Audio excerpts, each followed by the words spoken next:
Station बाहेर असलेला skywalk हा गुंडगिरीचा आणि नशेकरी मुलांचा अड्डा झाला आहे।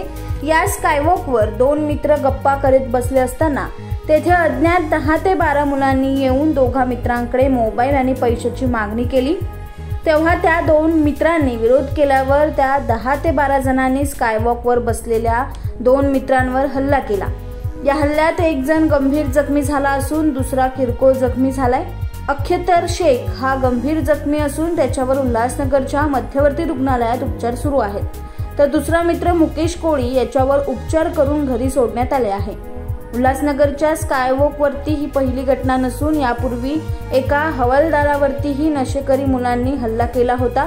आता या घटनेनंतर पोलिसांची गस्त वाढवावी अशी मागणी होत आहे। या प्रकरणी उल्हासनगरच्या मध्यवर्ती पोलीस ठाण्यात गुन्हा नोंद करण्यात आला आहे।